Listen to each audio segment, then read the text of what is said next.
तो जो टैमरिंड होती है ये सॉर इन टेस्ट होती है। यस, हम कह सकते हैं कि जो इमली है वो खट्टी होती है टेस्ट में। साथ ही साथ अगर हम बात करें जो सेकंड सब्सटेंस हमें दे रखा है दैट इज बेकिंग सोडा। अब बेकिंग सोडा की अगर हम बात करें तो बेकिंग सोडा का टेस्ट कैसा होता है? कड़वा होता है ना, बिटर। तो baking soda is bitter in taste. क्या हम बिना चखे कैसे बता सकते हैं कि कोई सब्सटेंस एसिडिक है या बेसिक है? तो जैसा कि हमने बात करी थी, हम बात करेंगे इंडिकेटर के बारे में। तो इंडिकेटर को समझने का अब राइट टाइम आ चुका है। तो इंडिकेटर हमारे पास 3 टाइप में प्रेजेंट होते हैं। फिनोल्फथेलिन का कलर क्या होने वाला है और बेसिक मीडियम में क्या रहने वाला है?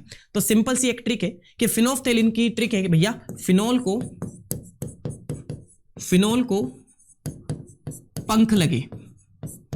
करेंगे what is an acid, acid होता क्या है, या व्हाट इज अ बेस। अब एक बेस के बारे में हम जानते हैं कि बेस होते क्या है, तो डेफिनेशन देखते हैं। याद रखिएगा, अब हमने एसिड के बारे में देखा कि एसिड क्या होते हैं, हमने बात कर ली बेस के बारे में। अब एसिड बेस के बारे में बात करी है तो भैया सॉल्ट भी तो आएंगे। चैप्टर का नाम क्या है? Acid, bases and salt. तो एसिड के बारे में बात हो गई, बेस के बारे में बात हो गई। ठीक है, नमक डालो भाई, नमक डालो। मेटल के कार्बोनेट की रिएक्शन एसिड के साथ कराई जाए या मेटल हाइड्रोजन कार्बोनेट की रिएक्शन एसिड के साथ कराई जाए। अब गौर से सुनिएगा, क्या हमने पढ़ा है कि जो मेटल के जो ऑक्साइड होते हैं, मेटल के ऑक्साइड जो होते हैं वो कौन से नेचर के होते हैं? बेसिक नेचर के। कैसे? तो वो क्या करते हैं, बेस और एसिड अपने आप के अपने एक दूसरे के इफेक्ट जो होता है ना, एसिडिक इफेक्ट और बेसिक स्ट्रेंथ, उन दोनों के इफेक्ट को कम कर देते हैं। और ऐसे रिएक्शन को हम बोलते हैं न्यूट्रलाइजेशन रिएक्शन, जिसमें एसिड और बेस आपस में एक दूसरे से मिलकर एक सॉल्ट बना रहे हैं which is neutral in case. ठीक है, उसे हम बोलेंगे क्या? न्यूट्रलाइजेशन।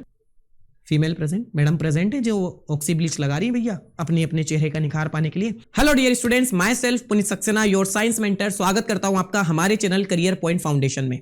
तो आज का ये जो लेक्चर रहने वाला है ये एसिड, बेसेस एंड सॉल्ट के ऊपर बेस रहने वाला है और इसको हम 1 शॉट में कंप्लीट करेंगे and this lecture will be based on the NCERT book. अब ये जो लेक्चर है ये एनसीईआरटी पर बेस रहने वाला है। इसके अंदर आने वाले जितने भी टॉपिक्स हैं, जितनी भी एक्टिविटीज है, उनके बारे में हम जानेंगे। एसिड क्या होते हैं, बेस क्या होते हैं, सॉल्ट क्या होते हैं। हम जो सॉल्ट को, डिफरेंट सॉल्ट जो है उनको प्रिपेयर करेंगे, उनके यूजेस के बारे में बात करने वाले हैं। तो भैया चलिए इस लेक्चर को आरंभ करते हैं। और हाँ, इस वीडियो को, इस लेक्चर को एंड तक जरूर देखना क्योंकि ये आपकी बोर्ड की प्रिपरेशन को बूस्ट करेगी। और साथ ही साथ डिस्क्रिप्शन बॉक्स में एक सैंपल पेपर दिया गया है, वहां पर आप जब इसके क्वेश्चन सॉल्व करेंगे तो आपका जो कॉन्फिडेंस है इस चैप्टर को लेकर और बिल्डअप हो जाएगा। तो भैया शुरू करते हैं लेक्चर को। लेकिन लेक्चर को शुरू करने से पहले आप अगर पीवाईक्यूज को सर्च कर रहे हैं प्रीवियस ईयर के, तो इसका एक बेस्ट सोल्यूशन ये है कि सीपी पब्लिकेशन ने बुक लॉन्च की है जिसके अंदर आप चैप्टर वाइज पीवाईक्यूज देख सकते हैं विद उनके सॉल्यूशन को और उनको सॉल्व भी कर सकते हैं। तो भैया इससे अच्छा बेस्ट मौका तो आपको देखने को कहीं नहीं मिलेगा। तो यहां पर आपकी जो बुक है ये 3 सब्जेक्ट में अवेलेबल है। First is math, second is science and third is SST. Link इसका डिस्क्रिप्शन बॉक्स में दिया गया है। तो जाइए, इस अपॉर्चुनिटी को जाने मत दीजिए और पीवाईक्यू को सॉल्व कीजिए। तो भैया शुरू करते हैं हमारे इस लेक्चर को। तो लेक्चर को शुरू करने से पहले यहां पर हमें कुछ चीजें दे रखी हैं, इनके टेस्ट के बारे में हमें डिस्कस करना है। तो चलिए डिस्कस करते हैं। सबसे पहले आपको दिख रही होगी इमली, दैट इज टैमरिंड। अगर हम यहां बात करें कि the taste of tamarind is, कैसा आता है? खटास वाला, खट्टा। यस, तो जो टैमरिंड होती है ये सॉर इन टेस्ट होती है। यस, हम कह सकते हैं कि जो इमली है वो खट्टी होती है टेस्ट में। साथ ही साथ अगर हम बात करें जो सेकंड सब्सटेंस हमें दे रखा है दैट इज बेकिंग सोडा। अब बेकिंग सोडा की अगर हम बात करें तो बेकिंग सोडा का टेस्ट कैसा होता है? कड़वा होता है ना, बिटर। तो baking soda is bitter in taste. तो भैया बेकिंग सोडा का टेस्ट है कड़वा। आगे बढ़ते हैं, हमें दे रखा है तीसरा सब्सटेंस दैट इज लेमन। अब लेमन का टेस्ट कैसा होता है? तो भैया लेमनेड पिया है हमने, हमारे मुंह में खट्टापन आता है, खटास आती है, तो इसका मतलब जो लेमन है इसका टेस्ट भी कैसा होता है? सोर होता है। अब यहीं पे मैं आपसे क्लियर कर देता हूं कि अगर हम बात करेंगे कि 2 substance which are sour in taste they are known as acid. ऐसे सब्सटेंस जो खट्टे होते हैं टेस्ट में उन्हें हम बोलेंगे एसिड, और ऐसे सब्सटेंस जो बिटर होते हैं टेस्ट में, कड़वे होते हैं, उन्हें हम बोलेंगे बेस। ओके, अब मेरी बात सुनिए, ये तो टेस्टेबल सब्सटेंस है जिन्हें हम टेस्ट कर सकते हैं, लेकिन कुछ ऐसे सब्सटेंस भी है जो हमारे लिए कोरोसिव इन नेचर हो सकते हैं, हमारे लिए हार्मफुल हो सकते हैं। अगर हम उनको टेस्ट करना चाहें तो पता नहीं है टेस्ट करने के बाद हम रहे या ना रहे। तो भैया उनको टेस्ट करने के लिए, मतलब उनकी पहचान करने के लिए कि वो एसिडिक है, बेसिक है, तो क्या आप उनको चखने वाले हो? नहीं। हम क्या करेंगे? यूज करेंगे डिफरेंट टाइप्स के इंडिकेटर का। तो इंडिकेटर पे जाने से पहले हमें एक चीज पढ़नी पड़ेगी भैया, जो आपकी बुक की स्टार्टिंग करती है। क्या है वो? देखो, if someone in the family, अगर कोई हमारी फैमिली में सफरिंग है किससे, एक प्रॉब्लम से जिसे हम बोलेंगे एसिडिटी आफ्टर ओवर ईटिंग। अब भैया उस आदमी ने, उस पर्सन ने बहुत सारा खाना खा लिया और उसकी वजह से एसिडिटी से सफर कर रहा है वो। अब आगे, which of the following would you suggest as a remedy. अब आप जो ऑप्शन दे रखे हैं इनमें से उसको क्या सजेस्ट करना चाहोगे रेमेडी के बेसिस पे, लेमन जूस, विनेगर और बेकिंग सोडा सॉल्यूशन। तो आप यहां तो उसको लेमन जूस दोगे या विनेगर दोगे या बेकिंग सोडा का सॉल्यूशन दोगे। अब आपको बताना है कि उसको रेमेडी के बेसिस पे आपको क्या देना चाहिए ताकि उसका जो पेन है वो कम हो सके, उसके स्टोमक का पेन में रिलीफ आ सके। तो भैया हमने पढ़ा था कि एसिड, अगर एसिडिटी कॉज हो रही है तो हमें देना पड़ता है बेस। अब बेस की अगर हम यहां बात करेंगे तो बेस कौन है, बेकिंग सोडा। अब यहां पर हम उस पर्सन को प्रोवाइड कराएंगे baking soda because it is basic in nature. Yes, it is basic in nature. और जैसा कि हम जानते हैं कि एसिड और बेस की जब रिएक्शन होती है, आपस में मिलते हैं, तो ये एक दूसरे के इफेक्ट को नलिफाई कर देते हैं, न्यूट्रलाइज कर देते हैं। तो हमारे पहले क्वेश्चन का आंसर क्या है कि which property did you think of while choosing the remedy. आपने कौन सी प्रॉपर्टी चूज करी है। तो हमारा सिंपल सा ये आंसर होगा कि हमने इस रेमेडी के लिए बेसिक प्रॉपर्टी को चूज किया है। क्यों? क्योंकि भैया एसिड और बेस आपस में एक दूसरे के इफेक्ट को न्यूट्रलाइज कर देते हैं, कम कर देते हैं। देखो, surely you must have used your knowledge about the ability of acids and base to nullify each others effect. Yes, हमने हमारे दिमाग का यूज किया है और हमने तभी जाकर ये बताया कि हम बेस का यूज करने वाले हैं। Next, recall how we tested sour and bitter substance without tasting them. अब मुझे बताओ कि हम बिना चखे कैसे बता सकते हैं कि कोई सब्सटेंस एसिडिक है या बेसिक है। तो जैसा कि हमने बात करी थी, हम बात करेंगे इंडिकेटर के बारे में। तो इंडिकेटर को समझने का अब राइट टाइम आ चुका है। तो देखो, इंडिकेटर क्या होते हैं, ऐसे सब्सटेंस जो हमें बताते हैं कि जो सब्सटेंस आप जिस पे टेस्ट कर रहे हो, टेस्ट चखने वाला नहीं, जिस पे आप टेस्टिंग कर रहे हो, वो एसिडिक है या बेसिक नेचर का है। तो देखो, an indicator tells us whether the substance is acidic or basic which we are testing। जिसको हम टेस्ट कर रहे हैं वो एसिडिक है या बेसिक है। अब अगर हम बात करें इंडिकेटर की, तो इंडिकेटर हमारे पास 3 टाइप में प्रेजेंट होते हैं। कितने टाइप में? 3 टाइप में। अगर हम बात करें फर्स्ट टाइप की, जिसे हम बोलेंगे नेचुरल इंडिकेटर, जिसे हम बोलेंगे नेचुरल इंडिकेटर, ठीक है। अभी नाम से काम चलाएंगे, आगे आने वाली स्लाइड में आगे हम इन तीनों को डिटेल में पढ़ेंगे। तो नेचुरल इंडिकेटर, नाम से ही पता चल रहा है कि ऐसे इंडिकेटर जो नेचुरली अकरिंग होते हैं, ठीक है। अगर हम बात करेंगे सेकंड टाइप ऑफ इंडिकेटर, जिसके बारे में हम बात करें सिंथेटिक इंडिकेटर। सिंथेटिक इंडिकेटर ऐसे इंडिकेटर जिन्हें लेबोरेटरी में फॉर्म किया गया है बाय यूजिंग केमिकल्स।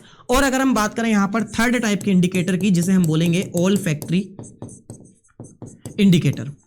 ऐसे इंडिकेटर जो सेंस ऑफ स्मेलिंग से हमें बताते हैं कि सब्सटेंस एसिडिक है या बेसिक है। तो here are the 3 types of indicator, जिसमें फर्स्ट है नेचुरल इंडिकेटर, सेकंड है सिंथेटिक इंडिकेटर, थर्ड है ऑल फैक्ट्री इंडिकेटर।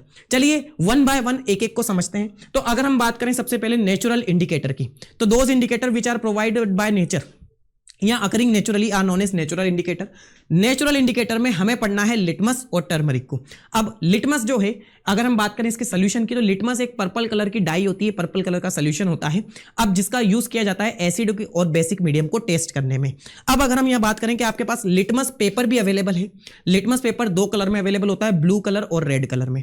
अब अगर आपको पता लगाना है कि लिटमस का पेपर जो है वो एसिडिक मीडियम में क्या कलर शो करेगा, बेसिक मीडियम में क्या कलर शो करेगा, तो हियर अब हम यहां समझते हैं। देखो भाई, लिटमस जो पेपर है, लिटमस पेपर, अब अगर आप चेक कर रहे हो कि एसिडिक मीडियम में लिटमस पेपर क्या कलर शो करेगा, तो याद रखिएगा कि लिटमस पेपर में एसिड जो होते हैं वो ब्लू कलर के पेपर को या ब्लू कलर को रेड कलर में कन्वर्ट कर देते हैं। याद रखना कि acid changes blue litmus colour to into the red. अब अगर हम बात करें यहां पर आगे, तो बेस क्या करते हैं, अब बेस चेंज कर देते हैं रेड कलर के लिटमस पेपर को इनटू ब्लू। तो देखो क्या हो रहा है भैया, बेस कन्वर्ट करते हैं रेड कलर को किसमें, ब्लू कलर में। तो यही है आपका लिटमस। लिटमस क्या है, एक पर्पल कलर की डाई है, लाइकेन नाम के पौधे से मिला है। और अगर हम बात करें टर्मरिक की, अब टर्मरिक भी तो नेचुरली अकरिंग सब्सटेंस है। तो अगर हम यहां बात करें कि टर्मरिक, अब टर्मरिक का कलर होता है येलो, येलो मींस हल्दी, हल्दी की बात हो रही है यहां पे। अब देखो, अगर हम बात करें कि कैसे पता लगेगा कि सब्सटेंस एसिडिक है या बेसिक है, हम टेस्ट करेंगे दूसरे इंडिकेटर को जिसका नाम है टर्मरिक, और टर्मरिक का कलर होता है येलो। अगर हमने एसिडिक मीडियम में टर्मरिक को ऐड किया टू टेस्ट द सब्सटेंस, तो यहां पर एसिडिक मीडियम में कोई कलर चेंज नहीं होगा, नो चेंज इन कलर। यानी कि जो टर्मरिक का पहले कलर था वो बना रहेगा। लेकिन जैसे ही हमने टर्मरिक को बेसिक मीडियम में टेस्ट किया तो टेस्ट करने पर जो टर्मरिक है उसका कलर चेंज हो जाएगा और वो हो जाएगा रेडिश ब्राउन या डार्क रेड कलर का। तो यहां पे हमें पता लगा कि ये बेस है और ये एसिड होंगे जिनका कलर चेंज होगा। याद रखिएगा इसको, ठीक है। वापस से एक बार रिपीट कर देते हैं कि जो एसिड होते हैं वो ब्लू लिटमस को रेड में कन्वर्ट कर देते हैं और जो बेस होते हैं वो रेड कलर को ब्लू में कन्वर्ट कर देते हैं। किसमें? लिटमस में। अगर हम बात करें टर्मरिक पे क्या इफेक्ट आएगा, तो टर्मरिक में जो एसिडिक मीडियम है उसमें टर्मरिक का कलर कलरलेस होता है, मतलब कोई चेंज नहीं होता, कलरलेस नहीं, कोई चेंज नहीं होगा कलर में। और साथ ही साथ बेसिस मीडियम में, बेसिक मीडियम में जो सब्सटेंस है, जो टर्मरिक है, उसका कलर हो जाएगा रेड। आगे बढ़ते हैं भाई। नेक्स्ट, अब अगर हम बात करें सिंथेटिक इंडिकेटर, अब दो सिंथेटिक इंडिकेटर आपके पास है, फिनोफ्थेलिन एंड मेथिल ऑरेंज। अब सिंथेटिक इंडिकेटर क्या होते हैं? जिन्हें लेबोरेटरी में बनाया जाता है बाय यूजिंग केमिकल्स। तो देखो, अगर हम बात करें फिनोफ्थेलिन की, ये फर्स्ट सिंथेटिक इंडिकेटर हमारे पास है। तो इसमें अगर हमें बताना है कि एसिडिक मीडियम में फिनोफ्थेलिन का कलर क्या होने वाला है और बेसिक मीडियम में क्या रहने वाला है, तो सिंपल सी एक ट्रिक है कि फिनोफ्थेलिन की ट्रिक है कि भैया फिनोल को पंख लगे। अब यहां पर आपको देखना है क्या, देखो फिनोल का हमने लिया पीएच, दैट मींस फिनोफ्थेलिन। को से हमने लिया सी, तो सी का मतलब है कलरलेस। एसिडिक मीडियम में फिनोफ्थेलिन का जो कलर है वो रिमेन अनचेंज रहता है, कलरलेस रहता है। और आगे अगर हम बात करें पंख से हमने लिया पी, दैट इज पिंक। अब देखिए भैया, बेसिक मीडियम में फिनोफ्थेलिन का जो कलर है वो हो जाएगा पिंक। इजी है, इजी है। देखो, फिनोफ्थेलिन एसिडिक मीडियम में कलरलेस रहता है और बेसिक मीडियम में कैसा हो जाता है? पिंक हो जाता है। आगे अगर हम बात करें मेथिल ऑरेंज, अब मेथिल ऑरेंज के बारे में हम बात करें तो मेथिल ऑरेंज के लिए बेस्ट ट्रिक है मत रटो येलो। अब देखो भैया, मत से हमने ले लिया मेथिल ऑरेंज बस नॉर्मली, ठीक है। रटो र लिया हमने, दैट मीन्स रेड। अब मेथिल ऑरेंज, अब पहले ही पता चल रहा है कि ये एक येलो कलर का सब्सटेंस है, और येलो कलर का सब्सटेंस है, और एसिडिक मीडियम में ये हो जाता है रेड इन कलर। और अगर हम बात करें बेसिक मीडियम में तो पता ही चल गया आपको क्या होगा, येलो होगा। अब जैसे कि यहाँ पे इमेज आपको प्रोवाइड की गई है, तो इस इमेज में आप देख सकते हैं कि बेसिक मीडियम जैसे जैसे आ रहा है तो जो सब्सटेंस है फिनोफ्थेलिन है उसका कलर पिंक होता जा रहा है। अगर हम यहाँ बात करें कि जो मेथिल ऑरेंज है उसका colour basically orange in nature है, जैसे ही एसिडिक मीडियम में आया रेड हो गया, और जैसे ही बेसिक मीडियम प्रोवाइड किया गया तो बेसिक मीडियम में जाते ही उसका कलर हो गया चेंज, दैट इज येलो। अब कुछ ऐसे भी इंडिकेटर होते हैं जिन्हें हम सेंस ऑफ स्मेल से पता लगा सकते हैं कि भैया एसिडिक मीडियम है या बेसिक मीडियम है। तो ऐसे इंडिकेटर जिनको हम by using smell, sense of smell से पता लगाएंगे, उन्हें हम बोलेंगे ओल्फैक्टरी इंडिकेटर, ठीक है। ओल्फैक्टरी इंडिकेटर में अगर हम बात करें तो तीन इंडिकेटर हमारे पास है, onion, vanilla essence and clove oil. ये तीनों हमारे पास यूज होते हैं किसके लिए? हमारे एसिड बेस इंडिकेटर के लिए, और इन्हें हम बोलते हैं ओल्फैक्टरी इंडिकेटर। अब गौर से सुन लो, अनियन, अब अनियन की स्मेल होती है, बिल्कुल होती है। साथ ही साथ वनीला का एसेंस की भी स्मेल होती है, क्लोव ऑयल की भी स्मेल होती है। अगर एसिडिक मीडियम में आपको पहचानना है कि एसिडिक मीडियम है, तो एसिडिक मीडियम में बच्चों ये जो स्मेल है ये बनी रहेगी, ठीक है। इनकी जो स्मेल है, पर्टिकुलर स्मेल बनी रहेगी, नो चेंज इन स्मेल। और जैसे ही हम बेसिक मीडियम में टेस्ट करेंगे ये स्मेल गायब हो जाएगी, स्मेल जो होगी वो वैनिश हो जाएगी, स्मेल जो होगी वो वैनिश हो जाएगी। तो यहाँ पर अगर मैं लिखूं कि अनियन का एसिडिक मीडियम में जो स्मेल है वो रिटेन रहेगा, लेकिन जैसे ही बेसिक मीडियम में आएगा वो क्या हो जाएगा? वैनिश हो जाएगा। सेम यही यहाँ पर भी होगा, सेम यही यहाँ पर भी होगा। तो भैया समझ गए कि यहाँ पर एसिडिक मीडियम में अनियन ले लो, वनीला एसेंस ले लो, क्लोव ऑयल ले लो, उनकी जो स्मेल है वो बनी रहेगी, जबकि बेसिक मीडियम में आते ही वो स्मेल वैनिश हो जाएगी। सो आगे बढ़ते हैं। अब हमारे पास जो नेक्स्ट है दैट इज एसिड। अब बस बहुत हो गया, अब इंडिकेटर सब हो गए, अब एसिड की बात करते हैं। एसिड क्या होते हैं? जनरली बात कर लेते हैं कि जो एसिड होते हैं भैया वो सोर इन टेस्ट होते हैं। जनरली जो एसिड होते हैं वो टेस्ट में खट्टे होते हैं। हर एसिड को टेस्ट करने मत बैठियाना, मर जाओगी, ठीक है, डेंजरस भी हो सकते हैं। अब बात करें कि एसिड शब्द बना कैसे है, तो the term acid is derived from the Latin word जिसको हम बोलते हैं एसिडस। एसिडस से इसको लिया गया है जिसका मतलब होता है सोर, मतलब खट्टा। आगे बढ़ते हैं। एनीथिंग दैट टेस्ट सोर कंटेन एन एसिड, जो भी आपको खटासपन फील कराए, खट्टा फील कराए, सोर फील कराए, वही क्या है? उसके अंदर एसिड है, वो अपने अंदर एसिड को कंटेन करता है। जैसे अगर हम यहाँ बात करें, जो टमाटर है, जो टमाटर आपके पास है उसके अंदर होता है oxalic acid, and then here is a lemon जिसके अंदर होता है सिट्रिक एसिड, ठीक है। खट्टे हैं भैया, तो खट्टे हैं तो उनके अंदर एसिड प्रेजेंट है। आगे बढ़ते हैं नेक्स्ट वन। अब अगर हम बात करेंगे what is an acid, acid होता क्या है, एसिड होता क्या है। अब एसिड बेस की बहुत सारी थ्योरीज हैं आपके पास, लेकिन आपकी बुक में एक ही थ्योरी प्रेजेंट है, on the basis of the ion, hydrogen ion. तो हम उसी के बारे में बात करेंगे। आगे आप आगे पढ़ेंगे कि ब्रोंस्टेन लोरी थ्योरी एंड लुईस थ्योरी, तो उन्हें आप नेक्स्ट फर्दर क्लासेस में देखेंगे। तो देखो, when acid dissolve in water gives a hydrogen ion H+ ion or more accurately hydronium ion H3O+। अब गौर से सुनिए, एसिड आर दो substance which gives H+ ion in aqueous solution। जैसे ही आपने एक जो एसिड है उसको पानी में डाला और H+ आयन निकलना चालू कर दिए, यानी कि H+ आयन टूटना चालू करके निकलना चालू कर दे, तो वो एक सब्सटेंस एसिडिक सब्सटेंस होगा। एग्जांपल के बेसिस पे अगर हम बात करें तो HCl जैसे ही एक्वस सॉल्यूशन में जाता है तो यहां पर H+ और Cl- H+ रिलीज होना स्टार्ट कर देता है, and this H+ react with H2O and forms H3O+ और Cl-, यानी कि ऐसे सब्सटेंस जो H+ आयन प्रोवाइड कराते हैं एक्वस सॉल्यूशन में, वो एसिड होते हैं।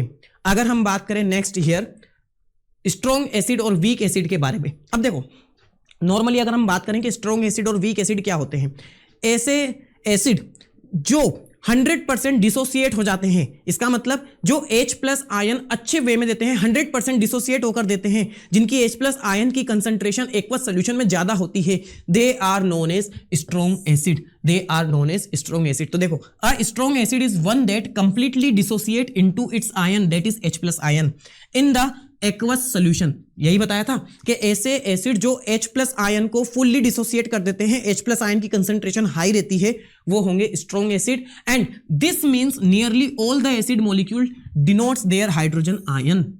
ठीक है, हाइड्रोजन आयन की कंसंट्रेशन ज्यादा, स्ट्रॉन्ग एसिड। नेक्स्ट एग्जांपल की अगर हम बात करें तो HCl hydrochloric acid, sulphuric acid H2SO4, nitric acid HNO3, these are the example of strong acid. अगर हम बात करें वीक एसिड के बारे में, तो वीक एसिड क्या होते हैं, जो कंप्लीटली डिसोसिएट नहीं करते अपने H+ आयन को, या फिर हम ये बोल सकते हैं कि जिनकी एक्वस सॉल्यूशन में H+ आयन की जो कंसंट्रेशन है वो कम होती है, they are known as weak acid. तो देखो, a weak acid is one that only partially dissociate into its ion in an aqueous solution।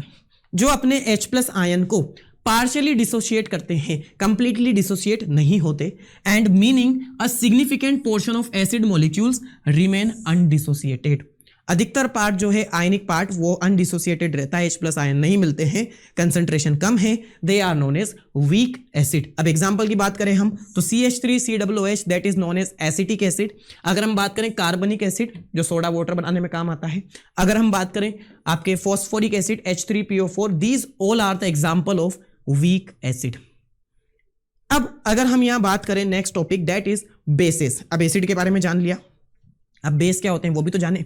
तो सबसे पहली चीज, जो बेस होते हैं वो टेस्ट में कड़वे होते हैं, जैसा कि हमने स्टार्टिंग में देखा था। तो base are bitter in taste, जो बेसेस हैं वो कड़वे होंगे टेस्ट में, एंड बेसेस फील स्लिपरी और सोपी टू टच। बेस जो होते हैं ना वो स्लिपरी और सोपी होते हैं जब हम उनको टच करते हैं, और यहां पर आपके पास एग्जाम्पल है एंटासिड की फॉर्म में, वही ठीक है। रेमेडी, हमारी रेमेडी किसके लिए, एसिडिटी के लिए। तो अगर हम यहाँ बात करें और डिटेल में कि व्हाट आर बेसेस या व्हाट इज अ बेस। अब एक बेस के बारे में हम जानते हैं कि बेस होते क्या है, तो डेफिनेशन देखते हैं। याद रखिएगा, जिस तरीके से एक्वस मीडियम में एसिड जो होते हैं H+ आयन प्रोवाइड कराते हैं, बेस जो होते हैं वो OH- प्रोवाइड कराते हैं एक्वस सॉल्यूशन में। तो देखो, base is a substance which when dissolve in water gives hydroxyl ion या हाइड्रोक्साइड आयन। तो OH- आयन आपको यहां पर देखने को मिलता है। अब मेरी बात सुनिए, जब आपने NaOH सोडियम हाइड्रोक्साइड को पानी के अंदर डाला भैया, तो ये डिसोसिएट हो गया किसमें, Na+ और OH- में। ठीक है, तो यहां पर ऐसे सब्सटेंस जो एक्वस सॉल्यूशन के अंदर OH- आयन प्रोवाइड कराते हैं क्या कहलाते हैं, they are known as base. Clear है भाई। चलिए आगे बढ़ते हैं। नेक्स्ट वन है व्हाट इज अ बेस में स्ट्रॉन्ग बेस। अब स्ट्रॉन्ग बेस जैसा कि हमने देखा कि स्ट्रॉन्ग एसिड और वीक एसिड जिसमें H+ आयन की कंसंट्रेशन ज्यादा, जो कंप्लीटली डिसॉल्व हो जाए, ठीक है, डिसोसिएट हो जाए, वो है आपके स्ट्रॉन्ग एसिड। सेम वैसे ही जिसमें OH- आयन की कंसंट्रेशन ज्यादा होगी, ऐसे बेस कहलाएंगे स्ट्रॉन्ग बेस। तो देखो भैया, a strong base is one that completely dissociate into its ion, that means OH- ion is an aqueous solution, जितने ज्यादा OH माइनस आयन जाएंगे कंप्लीटली डिसोसिएट हो गए स्ट्रॉन्ग बेस से। और स्ट्रॉन्ग बेस के एग्जांपल की अगर हम बात करें तो NaOH sodium hydroxide, potassium hydroxide KOH, barium hydroxide BaOH का whole twice, these all are the example of strong base. Now let's talk about the weak base. Let's talk about the weak base. अब weak base क्या होते हैं भाई? क्या होंगे? जिनमें OH minus ion की कंसंट्रेशन कम होगी, जो पार्शियली डिसोसिएट होंगे, वही हमारे क्या है? वीक बेस रहने वाले हैं। तो ये तो आप पढ़ लेना, ठीक है। इनका जो सिग्निफिकेंट जो पोर्शन है किसका? आयंस का, वो अनडिसोसिएटेड रहने वाला है। एग्जांपल पे हमारे पास अमोनियम हाइड्रोक्साइड या अमोनिया, और आपके पास है कॉपर हाइड्रोक्साइड। तो these are the example of weak base. चलिए अब हमने एसिड के बारे में देखा कि एसिड क्या होते हैं, हमने बात कर ली बेस के बारे में। अब एसिड बेस के बारे में बात करी है तो भैया सॉल्ट भी तो आएंगे। चैप्टर का नाम क्या है? Acid, bases and salt. तो एसिड के बारे में बात हो गई, बेस के बारे में बात होगी, अब सॉल्ट के बारे में भी जानते हैं। तो सॉल्ट क्या होते हैं? सॉल्ट का फॉर्मेशन होता है कब? जब आप एसिड की रिएक्शन बेसिस से कराते हो, यानी कि जब एसिड और बेस आपस में रिएक्ट करते हैं तो दे प्रोड्यूस अ सॉल्ट। देखो भाई, तो salt are produce due to the reaction between acid and base. तो यहां पर देख लेते हैं, आगे चल के हम सॉल्ट का फॉर्मेशन भी करेंगे। तो जब एसिड रिएक्ट करता है बेस के साथ, जब एसिड और बेस की रिएक्शन होती है तो आपको मिलता है सॉल्ट और रिलीज होता है वाटर, ठीक है। जब एसिड और बेस की रिएक्शन होती है तो आपको क्या मिला? सॉल्ट मिला। तो सॉल्ट कहां से प्रोड्यूस हुआ है? Reaction of acid and base, और रिलीज हुआ है वाटर। अब आगे और जानेंगे कि क्या है क्या नहीं है, सॉल्ट के नेचर क्या होते हैं, उसके बारे में भी हम बात करने वाले हैं। तो भैया आगे बात करेंगे, फिलहाल के लिए इतना ही। अब देखो भैया मस्त, ठीक है, नमक डालो भाई, नमक डालो। आगे अब एक क्वेश्चन है आपके पास, लेट्स डिस्कस। क्या है क्वेश्चन? कि you have been provided with 3 test tube. आपके पास 3 टेस्ट ट्यूब है। One of them contain distilled water, second contain acidic solution and basic solution respectively. If you are given only red litmus paper, how will you identify the content of each test tube? अब चलिए, हमें ये पता नहीं है कि 3 test tube हमारे पास है जिसके अंदर डिस्टिल्ड वाटर है, एक में एसिड है, एक में बेस का सोल्यूशन दे रखा है, और साथ ही साथ आपको ये दे रखा है कि आपके पास है रेड लिटमस पेपर। अब आपको ये पहचानना है कि कौन सा एसिडिक होगा, कौन सा बेसिक होगा, और कौन सा न्यूट्रल यानी कि डिस्टिल्ड वाटर रहने वाला है। तो अब देखो, हम यहाँ पे वापस से लिख लेते हैं कि लिटमस, जो लिटमस पेपर होता है, जो लिटमस पेपर होता है वो एसिडिक मीडियम में क्या करता है भैया? एसिडिक मीडियम में क्या करता है? ब्लू को रेड में कन्वर्ट करता है, और बेसिक मीडियम में क्या करता है? बेसिक मीडियम में क्या करता है? रेड लिटमस को ब्लू में कन्वर्ट करता है। और यहां पे एक चीज और देख लो कि एसिडिक मीडियम है और रेड लिटमस पेपर है तो जो कलर है वो अनचेंज रहेगा, रिमेन अनचेंज। और यहां पर अगर बेसिक मीडियम है और लिटमस पेपर ब्लू है तो वो ब्लू ही रहेगा भैया, चेंज कलर नहीं होगा वहां पे। और अच्छा, न्यूट्रल है, अगर कोई सब्सटेंस न्यूट्रल है तो लिटमस पेपर का कलर जो है वो चेंज नहीं होगा, नो चेंज इन कलर। अब वही कहानी है कि आपके पास 3 टेस्ट ट्यूब हैं, कुछ इस तरीके से आपके पास 3 टेस्ट ट्यूब है, और टेस्ट ट्यूब के अंदर एसिड है, किसी में बेस है और किसी में न्यूट्रल सोल्यूशन आपको दे रखा है, डेट इज डिस्टिल्ड वाटर। अब आपके पास कंडीशन भी है कि आपके पास रेड लिटमस पेपर है तो पता लगाओ कौन सा सोल्यूशन एसिडिक, कौन सा बेसिक, कौन सा न्यूट्रल। तो देखो भाई, हमने 3 टेस्ट ट्यूब ले ली, तीनों टेस्ट ट्यूब के अंदर हमने लिटमस पेपर को ऐड किया। लिटमस पेपर को ऐड करने के बाद हमें पता लगा कि दोनों में से 3 जो टेस्ट ट्यूब है उसमें से सिर्फ एक टेस्ट ट्यूब ऐसी होगी जो रेड लिटमस को किसमें कन्वर्ट कर देगी? ब्लू में। क्या? अगर ऐसी टेस्ट ट्यूब जो रेड लिटमस को कन्वर्ट कर दे ब्लू में, तो हम क्या उसे बोलेंगे कि यहां पर ये जो टेस्ट ट्यूब है ये बेसिक मीडियम वाली है। क्या इसके अंदर बेस इंक्लूड होगा? बिल्कुल होगा। तो देखो देखो देखो देखो, क्या यहां पे तुम्हें बेस मिला? जी हाँ। तो हमने टेस्ट ट्यूब बी को मार्क कर लिया कि तुम हो बेसिक नेचर वाली। लेकिन what about the 2 test tube जो बची हुई है हमारे पास, जो ए और सी है, इनके अंदर जब हमने लिटमस पेपर डाला तो वो तो रेड कलर के निकले, और रेड कलर के इसलिए निकले क्योंकि दोनों में से एक एसिडिक है और दोनों में से एक न्यूट्रल है। न्यूट्रल में भी चेंज नहीं होगा कलर और एसिडिक में भी चेंज नहीं होगा क्योंकि रेड का रेड ही रहने वाला है। अब क्या करेंगे हम? तो बच्चों यहां पर हम लेने वाले हैं ये वाला पोर्शन, ये जो आपका ब्लू कलर का लिटमस आया ना यहाँ पे ब्लू कलर, अब इसको हम 2 पार्ट में डिवाइड कर लेंगे और उसके बाद वापस से फर्दर एक एक में ऐड करेंगे। अब देखिए आप, एसिड क्या होते हैं बच्चों? एसिड क्या होते हैं? अभी पढ़ा हमने कि जो ब्लू कलर के लिटमस को रेड कलर में कन्वर्ट कर दें।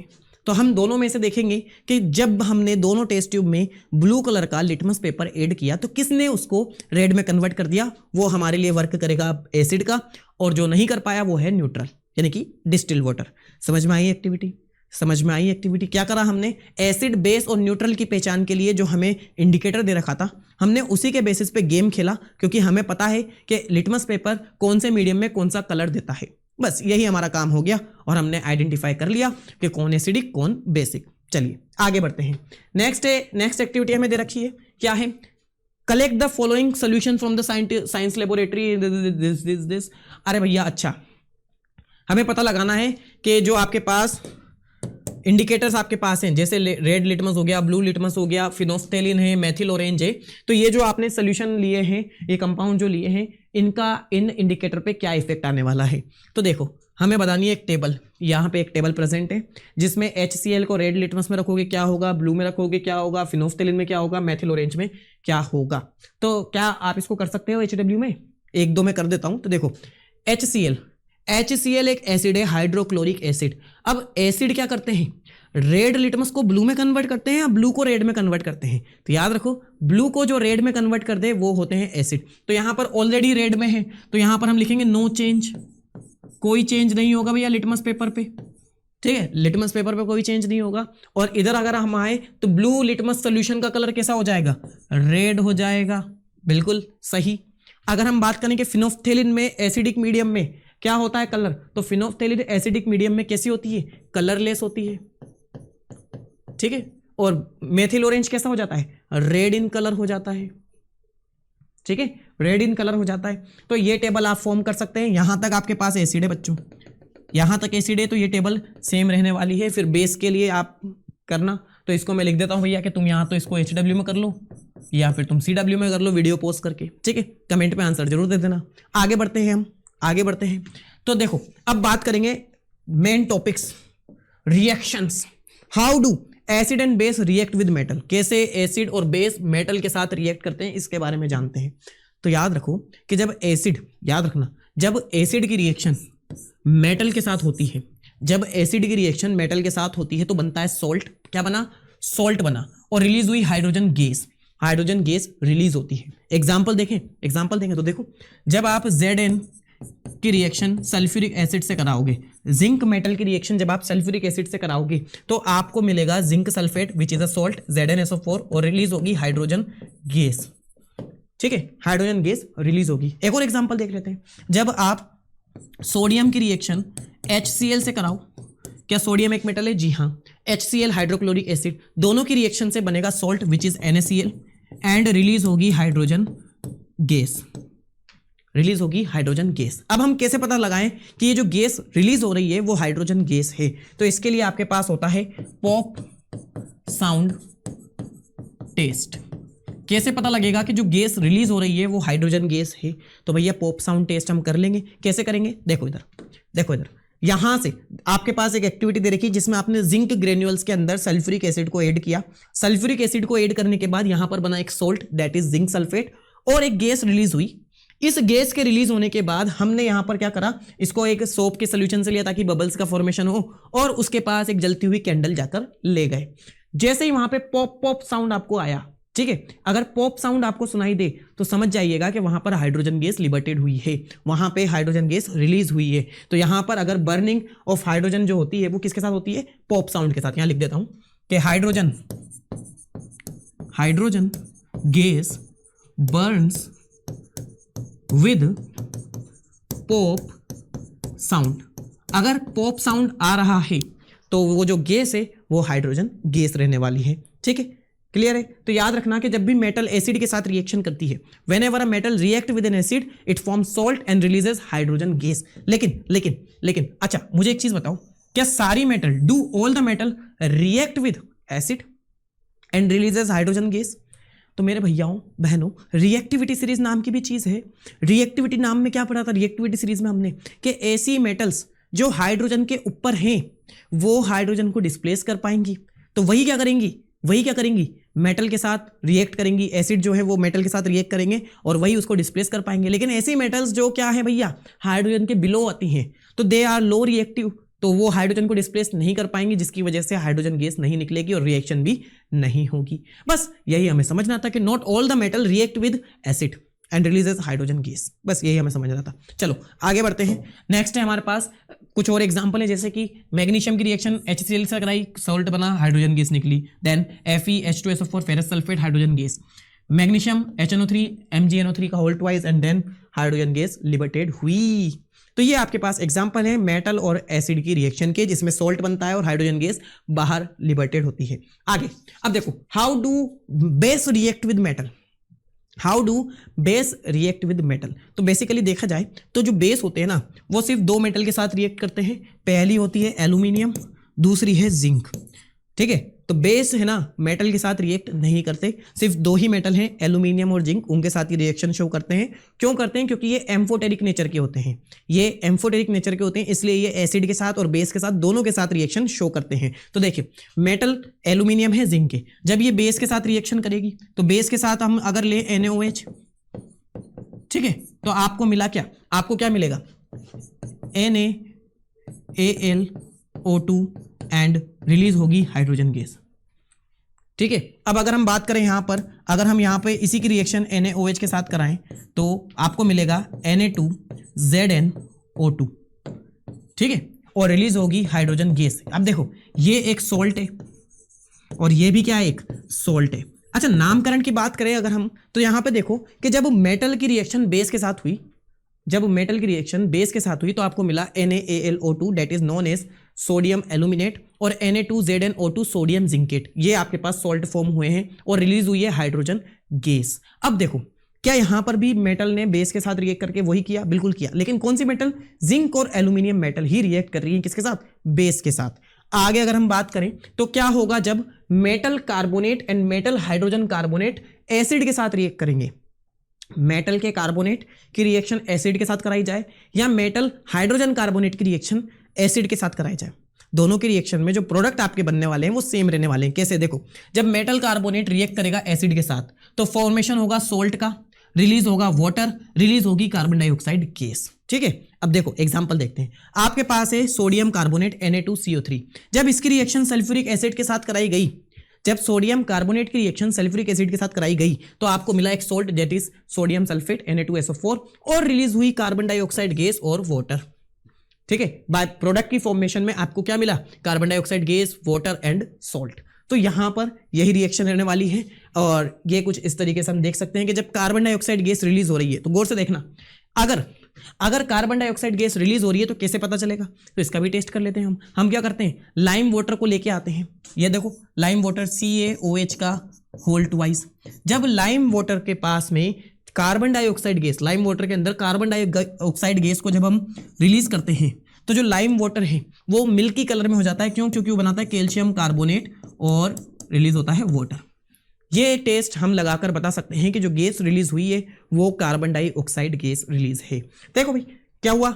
हमने लाइम वाटर के अंदर जब कार्बन डाइऑक्साइड गैस को ऐड किया तो जो कलर है वो मिल्की हो गया। अच्छा, अगर लंबे समय तक कार्बन डाइऑक्साइड गैस इस टेस्ट ट्यूब के अंदर जाएगी तो जो मिल्कीनेस है वो खत्म होती जाएगी, यानी कि जो कलर है सफेद वो कम होता जाएगा। चलिए आगे बात करते हैं कि क्या होगा जब मेटल बाइकार्बोनेट एसिड के साथ रिएक्शन करेगा। सेम वही प्रोडक्ट बनेंगे जो पिछले वाले में बने थे, मेटल कार्बोनेट की सिचुएशन में बने थे। तो देखो, metal bicarbonate when react with acid it form salt, water and carbon dioxide gas. देखिए भैया, तो NaHCO3 सोडियम हाइड्रोजन कार्बोनेट या sodium bicarbonate when react with N acid, तो यहां पर आपको मिलेगा NaCl which is a salt, water and carbon dioxide gas आपको देखने को मिलेगी। सेम वही रिएक्शन है। तो इससे हमें पता लगा कि मेटल कार्बोनेट और मेटल हाइड्रोजन कार्बोनेट जब एसिड के साथ रिएक्ट करते हैं तो they form salt, water and carbon dioxide gas. Is that clear? चलिए आगे बढ़ते हैं भाई। अब यहां तक कमेंट में बताओ समझ में आया? ठीक है, अब आगे बढ़ते हैं। यहां पर अब हमारे पास एक एक्टिविटी दे रखी है दैट इज 2.7 और उसके ऊपर एक टॉपिक का नाम है, क्या है? Reaction of metallic oxide with acid. अब गौर से सुनिएगा, क्या हमने पढ़ा है कि जो मेटल के जो ऑक्साइड होते हैं, मेटल के ऑक्साइड जो होते हैं वो कौन से नेचर के होते हैं? बेसिक नेचर के। बेसिक नेचर के कैसे? जब सोडियम को आप ऑक्सीजन के साथ रिएक्ट कराते हो तो क्या बनता है? Na2O। ठीक है, अब ये Na2O फर्दर वाटर के साथ रिएक्शन करके बनाता है NaOH, बन गया आपका सोडियम हाइड्रोक्साइड। सेम वैसे ही मैग्नीशियम हाइड्रोक्साइड, सेम वैसे ही पोटेशियम हाइड्रोक्साइड। इसका मतलब जो मेटल के ऑक्साइड होते हैं वो बेसिक नेचर के होते हैं। ठीक है, हमें यह पता लग गया। तो एक्टिविटी 2.7 क्या कह रही है आपसे, take a small amount of copper oxide. लो जी, कॉपर ऑक्साइड हम ले लेते हैं CuO in a beaker and add dilute hydrochloric acid slowly while stirring. आपको क्या करना है, धीरे धीरे इसके अंदर ऐड करना है हाइड्रोक्लोरिक एसिड और वो भी मिलाते हुए स्टीर करते रहना है। तो देखो भैया, हमने लिया HCl।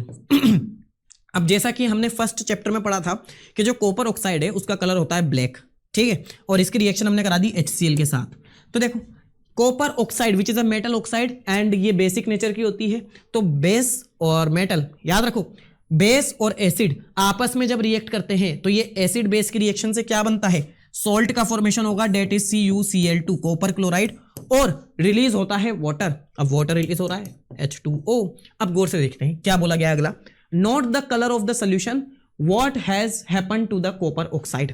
अब यहां पे देखो, कॉपर ऑक्साइड जो ब्लैक कलर का था और बेस की तरह बिहेव कर रहा था, जब इसने एसिड के साथ रिएक्ट करी तो बनाया एक सॉल्ट जिसका जो कलर है वो है ब्लू ग्रीन कलर, और रिलीज हुआ वाटर। यानी कि हमें यहां पता लगता है कि ये जो रिएक्शन है ये एक एसिड बेस वाली रिएक्शन है, और जो मेटल के ऑक्साइड होते हैं वो बेसिक नेचर के होते हैं। नेक्स्ट अगर हम बात करें तो सिमिलरली हम यहां पर रिएक्शन कराएंगे नॉन मेटेलिक ऑक्साइड की, किसके साथ, बेस के साथ। कराओ भाई कराते हैं। क्या है, नॉन मेटल के ऑक्साइड जैसे कार्बन डाइऑक्साइड गैस। अब अगर हम इसकी रिएक्शन बेस के साथ कराएंगे, गौर से देखिएगा, कैल्शियम हाइड्रोक्साइड CaOH का होल ट्वाइस, क्या ये बेस है, जी हाँ, और ये है नॉन मेटल की ऑक्साइड। अब यहां पर हम देख लेते हैं कि प्रीवियस में हमने यहां पर एक रिएक्शन करी थी, कहां गई वो, ये रही, देखो, क्या ये बेस है, बिल्कुल। क्या ये नॉन मेटल कार्बन की ऑक्साइड है, बिल्कुल, ये कार्बन डाइऑक्साइड है। तो इन दोनों की रिएक्शन से आपको मिला था कैल्शियम कार्बोनेट और रिलीज हुआ था वाटर। चलो चलो चलो चलो चलो चलो आगे चलते हैं। तो यहां पर बना हमारे पास CaCO3 कैल्शियम कार्बोनेट और रिलीज हुआ वाटर। अब भैया ये भी तो एक सोल्ट है, calcium carbonate is a salt. अब अगर हम यहां बात कर रहे हैं कि ये रिएक्शन भी एसिड बेस की हुई, क्या, बिल्कुल हुई, क्योंकि बच्चा जो नॉन मेटल के ऑक्साइड जो होते हैं, नॉन मेटल के ऑक्साइड जो होते हैं वो ऑक्साइड एसिडिक नेचर के होते हैं, वो ऑक्साइड एसिडिक नेचर के होते हैं, चाहे वो कार्बन डाइऑक्साइड हो, चाहे वो सल्फर डाइऑक्साइड हो, चाहे वो नाइट्रोजन डाइऑक्साइड हो। हाँ, कुछ oxide like carbon monoxide, nitrous oxide, ये न्यूट्रल नेचर के होते हैं, ना ही एसिडिक ना ही बेसिक नेचर के होते हैं। तो जो ऑक्साइड होते हैं नॉन मेटल के जनरली वो एसिडिक नेचर के होते हैं, और ये भी एक एसिड बेस रिएक्शन का टाइप है। ये भी एक एसिड बेस रिएक्शन का टाइप है जिसमें आपको सॉल्ट और वाटर का फॉर्मेशन मिला है प्रोडक्ट की फॉर्म में। चलिए आगे बढ़ते हैं। नेक्स्ट है हमारे पास topic, that is how do acid and base react with each other. तो यहां पर एक एक्टिविटी दे रखी है कि आपको क्या करना है, take about 2 ml of dilute NaOH solution in a test tube. तो एक टेस्ट ट्यूब है हमारे पास, उसके अंदर हमने NaOH का सोल्यूशन ले लिया, ये NaOH का सोल्यूशन है हमारे पास। अब क्या करना है, एड 2 ड्रॉप्स ऑफ फिनोफ्थेलिन। अब जब आप इसमें फिनोफ्थेलिन को ऐड करोगे तो इस सोल्यूशन का कलर कैसा हो जाएगा, पिंक, हम जानते हैं, ठीक है। फिनोफ्थेलिन को पंख लगे तो पंख का मतलब पिंक। अब देखो, what is the colour of solution, pink है भैया। आगे, add dilute HCl acid solution to the above solution drop by drop. धीरे धीरे HCl एसिड को इसके अंदर ऐड करना शुरू करें। तो यहां पर धीरे धीरे जो पिंक कलर है वो वैनिश होता जाएगा, और जो सोल्यूशन का कलर है आफ्टर एडिंग HCl, जो सोल्यूशन का कलर है वो क्या हो जाएगा बच्चों, क्या हो जाएगा, कलरलेस हो जाएगा। क्या हो जाएगा, कलरलेस हो जाएगा। तो what did the colour of phenolphthalein change after the addition of an acid, now add a few drops of NaOH about the mixture. अब वापस से NaOH को ऐड करो, फिर पिंक कलर हो गया, फिर HCl डालो, फिर कलरलेस हो गया। तो भैया यही खेलते रहेंगे हम। तो हमें यहाँ पे एक चीज समझ में आई कि एसिड और बेस जब आपस में रिएक्शन करते हैं तो वो क्या करते हैं, बेस और एसिड अपने आप के अपने अपने एक दूसरे के इफेक्ट जो होता है ना, एसिडिक इफेक्ट और बेसिक स्ट्रेंथ, उन दोनों के इफेक्ट को कम कर देते हैं, और ऐसे रिएक्शन को हम बोलते हैं न्यूट्रलाइजेशन रिएक्शन, जिसमें एसिड और बेस आपस में एक दूसरे से मिलकर एक सॉल्ट बना रहे हैं which is neutral in case, ठीक है, उसे हम बोलेंगे क्या, न्यूट्रलाइजेशन रिएक्शन, जिसे हम फर्स्ट चैप्टर में पढ़े। तो अब देखो, how do acid and base react with each other. तो हम ये कह सकते हैं कि जब कोई एसिड रिएक्ट करेगा बेस के साथ तो वो बनाता है सॉल्ट और रिलीज होता है वाटर। और प्रीवियस वाली एक्टिविटी के अकॉर्डिंग हम ये समझ गए कि यहाँ पर एसिड और बेस एक दूसरे के इफेक्ट को कम करते हैं, और स्टार्टिंग में भी हमने पढ़ा था। साथ ही साथ यहाँ पर जो मीडियम है वो भी बदलता जाता है, मतलब मीडियम बदलने का मतलब है कि जो इंडिकेटर है फिनोफ्थेलिन, अगर आपने बेस ऐड किया तो फिर पिंक हो गया, और फिर HCl ऐड किया तो कलरलेस हो गया।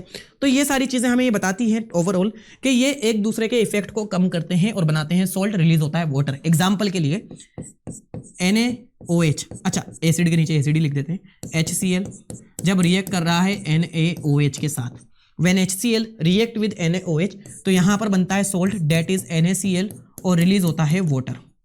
अब यहाँ पर जो NaCl है, ये जो सॉल्ट बना है आपके पास, ये न्यूट्रल नेचर में है, और इस रिएक्शन को हम बोलते हैं न्यूट्रलाइजेशन रिएक्शन। इस रिएक्शन को हम बोलेंगे न्यूट्रलाइजेशन रिएक्शन, और ये डबल डिस्प्लेसमेंट रिएक्शन का भी टाइप है। ठीक है, आगे बढ़ते हैं। अब क्या है pH स्केल। अब देखो मेरे बच्चों, तुम्हारे पास 2 टेस्ट ट्यूब है, ठीक है, 2 टेस्ट ट्यूब आपके पास है, दोनों के अंदर हमने एक सोल्यूशन रख रखे, दोनों के अंदर सोल्यूशन रख रखे बेसिकली। अब दोनों ही सोल्यूशन बेसिक नेचर के हैं, दोनों ही सोल्यूशन बेसिक नेचर के हैं। तो आपको पता लगाना है कि कौन सी स्ट्रेंथ ज़्यादा है, कौन से बेस की स्ट्रेंथ ज़्यादा है, यानी कि कौन सा बेस पावरफुल है और कौन सा बेस पावरफुल नहीं है। तो अब हम क्या करें, लिटमस टेस्ट करोगे, फिनोफ्थेलिन लगाओगे, लगा लो, अगर बेस है तो दोनों ही पिंक कलर के आएंगे, फिर अटकन हो गई, कलर तो सेम आया। हमें तो पता लगाना है कि कौन सा स्ट्रेंथ में रखता है, कौन सा पावरफुल है, कौन सा स्ट्रॉन्ग है, कौन सा वीक है, तो यही हमें बताना है। तो इसके लिए भैया हमारे पास एक स्केल है जिसे हम बोलते हैं pH स्केल। ये pH स्केल हमें मदद करता है किसी भी एसिडिक और बेसिक सब्सटेंस की स्ट्रेंथ को निकालने में। क्या बोला मैंने कि pH स्केल हमें मदद करता है किसी भी सब्सटेंस की एसिडिक और बेसिक स्ट्रेंथ को निकालने में, और इसका जो यूज़ है उसमें हम यूज़ करते हैं यूनिवर्सल इंडिकेटर। अब यूनिवर्सल इंडिकेटर क्या होता है? यूनिवर्सल इंडिकेटर मिक्सचर होता है बहुत सारे इंडिकेटर का, ठीक है। अदर इंडिकेटर को मिक्स कर दिया तो हमारे पास एक यूनिवर्सल इंडिकेटर आया, और वो यूनिवर्सल इंडिकेटर जब इसके अंदर हम मिलाते हैं तो एक पर्टिकुलर कलर शो करता है, और उस कलर के बेसिस पे हम pH स्केल में यहाँ पर टेस्ट कर लेते हैं कि क्या कलर आ रहा है। तो हम बता देते हैं कि जो सब्सटेंस है वो एसिडिक है, बेसिक है, कितना एसिडिक है, कितना बेसिक है, कितनी उसकी स्ट्रेंथ है, वो सब चीज़ें pH स्केल हमें बताता है। आई थिंक क्लियर हुआ। चलो, तो यूनिवर्सल इंडिकेटर का हम यूज़ करते हैं किसके लिए?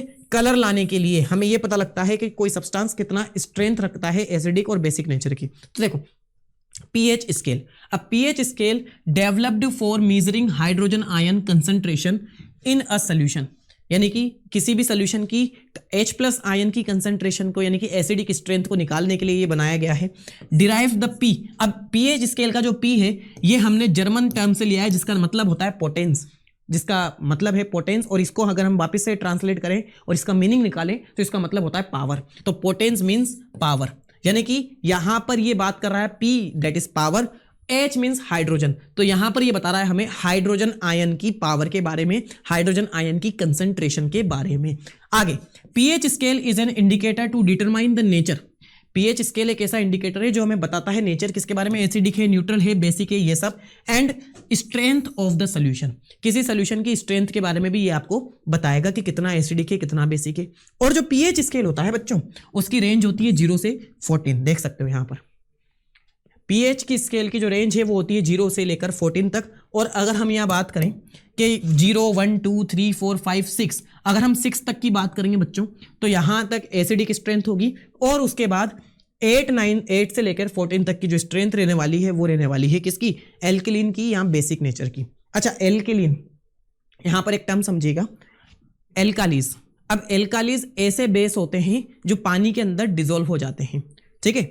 और एल्काली अगर पानी के अंदर डिजोल्व है, बेस अगर पानी के अंदर डिजोल्व है तो उन्हें एल्काली बोलते हैं। तो all the alkalis are base but not all base are alkali, ठीक है। तो आपके पास जैसे सोडियम हाइड्रोक्साइड है, पोटेशियम हाइड्रोक्साइड है, ये सारे एल्काली होते हैं। बाकी copper hydroxide it is not a alkali, ये बेस है। चलिए आगे बात करते हैं हम। तो अगर हम यहाँ बात करें कि pH की रेंज के बारे में हम बात करें तो क्या है भैया, less than 7 indicates acidic nature. अगर हम बात करें कि एसिडिक स्ट्रेंथ की, तो जो pH है, जो pH होगा किसका? एसिडिक का। तो एसिडिक मीडियम में जो pH है वो लेस देन 7 रहने वाला है, pH लेस देन 7 रहने वाला है। अगर हम बात करेंगे बेसिक की, तो बेसिक नेचर में जो pH है pH जो है वो मोर देन 7 रहने वाला है। अगर हम बात करें यहाँ पर न्यूट्रल की, तो जो pH है वो कंप्लीटली 7 रहने वाला है। यानी कि बच्चों 7 से कम एसिडिक मीडियम, 7 से ज्यादा बेसिक मीडियम, और simply 7 is a neutral medium जिसके अंदर कुछ भी ना तो एसिडिक स्ट्रेंथ है ना ही बेसिक स्ट्रेंथ है। बस यही एक कहानी है इसकी। और देखो भैया, हाँ एक चीज और, जैसे जैसे जैसे हम कम पे जाते जाएंगे 0। अब ये अगर मैं तुमसे बोलूं कि कोई एसिड जिसका pH जिसका कलर रेड आ रहा है और उस पे आ रहा है 0 नंबर, और जिसका ऑरेंज है उस पे है 1 नंबर, तो इसका मतलब 1 नंबर वाला ग्रेटर है 0 से, मतलब वो स्ट्रॉन्ग एसिड है? नहीं। अगर हमें यहाँ पे पता लगाना है कि एसिडिक में कैसे पता लगेगा क्या है क्या नहीं है, तो याद रखना कि एसिडिक स्ट्रेंथ जो होती है, एसिडिक स्ट्रेंथ जो होती है वो इन्वर्सली प्रोपोर्शनल होती है वैल्यू ऑफ pH। जो pH की वैल्यू है इसके इन्वर्सली प्रोपोर्शनल, जितनी कम उतना अच्छा स्ट्रेंथ वाला एसिड। और जो बेसिक स्ट्रेंथ होती है, वो डायरेक्टली प्रोपोर्शनल होती है pH की वैल्यू के। ठीक है, जितनी ज्यादा वैल्यू उतना अच्छा बेस, जितनी कम वैल्यू उतना अच्छा एसिड। ठीक है बच्चों, क्लियर है? यानी कि 0 नंबर पे आने वाला स्ट्रोंगर एसिड होगा, 1 पे आने वाला उससे वीक, और जैसे जैसे हम आगे बढ़ते जाएंगे 6 तक तो एसिडिक स्ट्रेंथ कम होती जाएगी। लेकिन as we move up 8 to 14 gradually the pH scale, in the pH scale जो बेस की वैल्यू है वो ग्रेजुअली इंक्रीज होती जाएगी। M I clear? ओके, चलो आगे बढ़ते हैं यहाँ पर। नेक्स्ट, अब कुछ इंपॉर्टेंस है pH के हमारी डेली लाइफ में। Importance of pH in daily life क्या कह रहा है कि our plant and animal are pH sensitive. क्या प्लांट और एनिमल pH सेंसिटिव होते हैं? तो इसका मजा तो हम आंसर देंगे तभी पता लगेगा ना। तो देखो भैया, एनिमल्स की अगर हम बात करें तो हमारी बॉडी जो होती है वो वर्क करती है कब? जब हमारी बॉडी का pH 7.0 से 7.8 तक होता है, यानी कि स्लाइटली एल्केलिन होता है, बेसिक नेचर का होता है। क्यों? क्योंकि अगर हम नॉर्मल ब्लड की बात करें तो उसका pH 7.4 होता है, यानी कि हमारी बॉडी का जो ब्लड है वो बहुत कम बेसिक नेचर का है, तो हमारी बॉडी उसमें वर्क करेगी। When pH of rain water is less than 5.6, जब पानी का pH यानी कि जो रेन वाटर है उसका pH 5.6 से कम हो जाएगा तो हम उसे बोलेंगे एसिड रेन। अब एसिड रेन जब हुई है तो एसिड रेन का वाटर जब भैया रिवर से मिलेगा, पॉन्ड से मिलेगा, तो इनमें एसिडिक जो नेचर है वो कम हो जाएगा, यानी कि वहां पे जो पानी है वो थोड़ा एसिडिक नेचर का हो जाएगा, जिसकी वजह से जो सर्वाइवल है एक्वेटिक एनिमल का वो डिफिकल्ट होने लग जाएगा। ठीक है, एक्वेटिक एनिमल एसिडिक मीडियम में अपने आप को सर्वाइव नहीं कर पाएंगे। आगे अगर हम बात करें तो pH इन डाइजेस्टिव सिस्टम, तो जैसा कि हमने स्टार्टिंग में देखा था कि हमारे स्टोमक में एक एसिड होता है जिसका नाम है HCl एसिड, हाइड्रोक्लोरिक एसिड। तो अगर उसकी अमाउंट हमारे स्टोमक में ज़्यादा हो जाती है तो हमें होती है एसिडिटी। अब उसकी रेमेडी के लिए हमने यूज़ किया था एक बेस जिसे हम बोलते हैं एंटासिड। यहाँ पर हम यूज़ करेंगे एक माइल्ड बेस जिसे हम बोलेंगे एंटासिड, जो हमारे एसिड के इफेक्ट को कम करेगा, नलीफाई करेगा और हमारे स्टोमक पेन को रिलीफ देगा। तो यही इस पूरे कहानी है कि डाइजेस्टिव सिस्टम में कैसे pH हमारी मदद करता है। नेक्स्ट अगर हम देखें तो pH जो है वो कैसे टूथ डिके में इंपॉर्टेंस रखता है। तो टूथ डिके क्या है कि भैया जब हम हमारी दांतों की जो पहली लेयर होती है, जो प्रोटेक्टिव लेयर है, कौन सी लेयर? जिसे हम बोलते हैं कैल्शियम फॉस्फेट या कैल्शियम हाइड्रोक्सी एपिटाइट। तो ये जो लेयर होती है इसे हम नॉर्मली बोलते हैं इनेमल, ये हमारे दांतों की प्रोटेक्टिव लेयर है। जब हमारे माउथ का pH 5.5 से कम हो जाएगा तो ये pH जो हमारी कैल्शियम फॉस्फेट की लेयर है इनेमल, ये डैमेज होना स्टार्ट कर देगी। कैसे? कि जो भी हम चीज़ें खाते हैं तो हमारे माउथ में प्रेजेंट बैक्टीरिया दांतों में फंसी हुई अब थोड़ी छोटी छोटी जो मॉलिक्यूल्स होंगे शुगर के और इनके, उनको डिग्रेड करेंगे और उसके बाद हमारे माउथ का pH जो है वो गिरता जाएगा, जिसकी वजह से हमें हमारे इनेमल में नुकसान होगा। अब इससे बचने के लिए क्या है भैया कि सुबह उठ के टूथपेस्ट कर लो, which is basic in nature. ठीक है, अब यहां पर भी तुमने एसिडिक स्ट्रेंथ को कम करने के लिए बेसिक नेचर वाले सब्सटेंस का यूज किया जो आपके दांतों को क्लीन करेगा और न्यूट्रलाइज करेगा एक्सेस एसिड को और आपके दांतों को खराब होने से बचाएगा। मतलब इतना इंपॉर्टेंस है pH हमारे लिए। एक और चीज होती है, एक और है क्या? बीज स्टिंग। जब मधुमक्खी आपको काटती है तो आप क्या करते हो? आप कोलगेट अप्लाई करते हो, साथ ही साथ जो मेटल होती है मेटल का पानी के साथ आप रब करके उसको अप्लाई करते हो। इसका मतलब बी स्टिंग यानी कि मधुमक्खी का जो डंक होता है उसके अंदर होता है फॉर्मिक एसिड, मेथनोइक एसिड, और जब वो आपकी BH में यानी कि ब्लड के साथ रिएक्ट करता है तो भाई साहब एसिड और बेस की रिएक्शन होगी, तो आप उसको न्यूट्रलाइज करने के लिए, उसके इफेक्ट को न्यूट्रलाइज करने के लिए अप्लाई करते हो मेटल के ऑक्साइड या फिर बेसिक सब्सटेंस। साथ ही साथ एक हमारे पास होता है नेटल प्लांट। ठीक है, अब जो नेटल प्लांट है उसकी जो लीव होती है, उसकी जो स्टिंग होती है वो एसिडिक नेचर की होती है। तो तो जब हमारे वो चुभती है तो हमारे को बेसिकली जलन मचेगी, दर्द होगा, पेन होगा। तो उसकी रेमेडी है डॉग प्लांट। आप क्या करते हो, डॉग प्लांट की लीव को वहां पर अप्लाई करते हो। क्यों? क्योंकि डॉग प्लांट जो है उसकी लीव जो होती है वो बेसिक नेचर की होती है। यानी कि हमारे जो डेली लाइफ है उसमें पीएच का इंपोर्टेंस तो बहुत ही ज्यादा मैटर करता है, इसलिए भैया पीएच की हमने इंपोर्टेंस बनाई। आगे बढ़ते हैं अब बात करते हैं पीएच ऑफ सॉल्ट। जिस तरीके से हमने बात करी थी कि एसिड जब बेस के साथ रिएक्शन करेंगे, when an acid react with base, तो यहां पर आपका सॉल्ट का फॉर्मेशन होगा। और सॉल्ट के फॉर्मेशन के बाद हम यहां पर देखते हैं कि जो सॉल्ट होते हैं उनका पीएच भी एसिडिक हो सकता है, they can be basic and they can be neutral. तो देखो, salt of strong acid and strong base are neutral with a pH value of 7। क्या बोला गया है यहाँ पे कि ऐसे सॉल्ट जिनमें स्ट्रॉन्ग एसिड का यूज किया गया है, स्ट्रॉन्ग बेस का यूज किया गया है, वो न्यूट्रल लेने वाले हैं जिनका पीएच होगा 7। कैसे? एग्जाम्पल देखते हैं। एग्जाम्पल लो बच्चों, HCl और NaOH, both are strong acid and strong base. अब जब ये दोनों रिएक्ट करेंगे तो आपके पास आया सॉल्ट NaCl और रिलीज हुआ वाटर। अब ये जो NaCl है इसका पीएच होगा 7, ये है न्यूट्रल, ठीक है। लेकिन अगर हमें चाहिए एसिडिक सॉल्ट तो बच्चों आप ले लो HCl और यहां पर ले लो वीक बेस। अब वीक बेस क्या है? NH4OH ले लेते हैं, चलो, अमोनियम हाइड्रोक्साइड। तो जब दोनों की रिएक्शन होगी तो आपके पास एक सॉल्ट आया डेट इज NH4Cl और रिलीज हुआ वाटर। ये जो अमोनियम क्लोराइड है ये एसिडिक नेचर का है बच्चों। ये जो अमोनियम क्लोराइड है ये एसिडिक नेचर का है। क्यों है? क्योंकि ये स्ट्रॉन्ग एसिड और वीक बेस की रिएक्शन से बना है और इसका पीएच जो होगा वो लेस देन 7 होने वाला है, लेस देन 7 होने वाला है।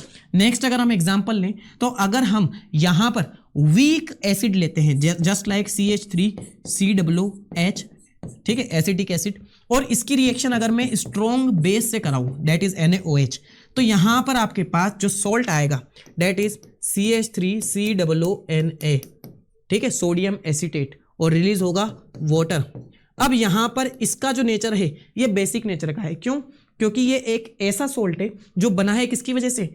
वीक एसिड और स्ट्रॉन्ग बेस की वजह से। या दैट मीन्स इसका जो पीएच आएगा, सॉल्ट का पीएच, वो क्या होगा? ग्रेटर देन 7 रहने वाला है। तो हम समझ गए कि जो सॉल्ट है वो एसिडिक भी हो सकते हैं, वो बेसिक भी हो सकते हैं और वो न्यूट्रल भी हो सकते हैं। देखो, तो salt of strong acid and weak base are acidic having a pH value less than 7। Second number का एग्जांपल अगर हम बात करें, those strong base and weak acid are basic in nature with a pH value more than 7। इसे हम कर चुके हैं। ये रहे इनके एग्जांपल आपके पास, ठीक है। ये कैसा है? न्यूट्रल है। यहां लिख देते हैं it is neutral, it is acidic and it is basic nature. Okay, चलिए आगे बढ़ते हैं। नेक्स्ट टॉपिक है हमारे पास केमिकल फ्रॉम कॉमन सॉल्ट। अब जैसे कॉमन सॉल्ट अगर हमने बात करी NaCl, कैसे बना? जब आपने एसिड की रिएक्शन बेस से कराई यानी कि HCl की रिएक्शन NaOH के साथ कराई तो आपको मिला common salt that is NaCl। अब NaCl से अब आप सोडियम क्लोराइड जिसे हम बोलते हैं कॉमन सॉल्ट से क्या क्या सब्सटेंस को, क्या क्या सॉल्ट, अदर सॉल्ट को आप फॉर्म कर सकते हो। तो देखो भैया, यहां पर अगर हम बात करें, द कॉमन सॉल्ट दस obtain is an important raw material for various materials of daily use. ये जो कॉमन सॉल्ट है ये रॉ मटेरियल की तरह वर्क करता है जो दूसरे आपके जो सॉल्ट है उनकी प्रिपरेशन में रॉ मटेरियल है भैया, जैसे sodium hydroxide, baking soda, washing soda, bleaching powder and many more. अलग अलग सब्सटेंस बनाए जाते हैं आपके कॉमन सॉल्ट से। तो स्टार्ट करते हैं हम सॉल्ट फैमिली के बारे में, और सॉल्ट फैमिली में सबसे पहला हमारे पास है सोडियम हाइड्रोक्साइड जिसे हम बोलेंगे NaOH, और इसका दूसरा नाम है caustic soda. Sodium hydroxide is also known as caustic soda. तो देखो भाई कैसे बना है, तो जब आप गौर से देखिएगा, when electricity is pass through salty water जिसे हम बोलेंगे ब्राइन। अब ब्राइन क्या होता है? जब आप नमक में यानी कि NaCl और पानी को ऐड कर दोगे it will known as brine water. तो यानी कि इलेक्ट्रिसिटी पास करा रहे हो आप सॉल्टी वाटर में जिसे हम बोलेंगे brine water, it breaks down into the sodium hydroxide and this process is known as chlor alkali process. Mark my word, ये पेपर में क्लोर एल्काली प्रोसेस के नाम से भी आ सकता है। क्यों आएगा? क्योंकि जब आप ब्राइन वाटर में इलेक्ट्रिक करंट पास करा रहे हो तो यहां पर क्लोरीन गैस निकल रही है, इसलिए क्लोर, और बेस बन रहा है दैट इज एल्काली। तो यहां पर इस प्रोसेस को नाम दिया जाता है chlor alkali process because it produce chlorine and alkali that is sodium hydroxide. Now कैसे होता है ये वर्क? तो देखिए, आपके पास एक इलेक्ट्रोलाइसिस कंटेनर है जिसके अंदर ब्राइन वाटर ऐड किया गया है। इलेक्ट्रोड हैं दो, एनोड और कैथोड के साथ कनेक्टेड हैं। अब देखो जैसे ही ब्राइन वाटर में इलेक्ट्रिक करंट पास होगा, आयंस एक दूसरे के साथ चेंज होंगे, तो जो पॉजिटिव एनोड है उसके पास आएंगे negative ion, that means chlorine. तो क्लोरीन गैस पास होगी एनोड से और हाइड्रोजन गैस पास होगी कैथोड से। अब मेरे भाइयों और बहनों बनेगा आपके पास NaOH, जो कहाँ है, इसके अंदर ही है, यहां से जा रहा है आपका ब्राइन सॉल्यूशन के बाद से, क्या है, NaOH। अब देखो सोडियम हाइड्रोक्साइड आपने फॉर्म कर लिया, कास्टिक सोडा आपने फॉर्म कर लिया। अब इनके यूज भी देख लेते हैं। तो जो क्लोरीन गैस है उसका यूज होता है वाटर ट्रीटमेंट में, ठीक है, वाटर ट्रीटमेंट में इसका यूज होता है, स्विमिंग पूल में यूज होता है, PVC पाइप्स में यूज होता है, डिसइंफेक्टेंट की फॉर्म में यूज होता है, साथ ही साथ पेस्टिसाइड बनाने में भी इसका यूज होता है। आगे अगर हम बात करें जो हाइड्रोजन गैस है इसका क्या यूज है, तो हाइड्रोजन गैस फ्यूल बनाने के काम आती है, जो आपके मार्जरीन है इनके काम आती है, यानी कि जो आपका नकली घी होता है, मक्खन होता है, उसके काम आती है। अमोनियम फॉर फर्टिलाइजर के काम आती है। नेक्स्ट अगर हम बात करेंगे कास्टिक सोडा का यूज कहाँ है, तो डीग्रीजिंग मेटल्स में, सोप्स में, आप 4th चैप्टर में पढ़ेंगे सोप्स में, and detergent, paper making, artificial fibre, इन सब में कास्टिक सोडा का यूज किया जाता है।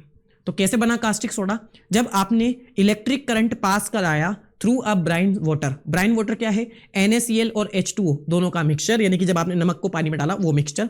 तो भैया एक तरफ से निकली क्लोरीन गैस एनोड से, कैथोड से निकली हाइड्रोजन गैस और बना आपका NaOH, जिसे हम बोलते हैं कास्टिक सोडा।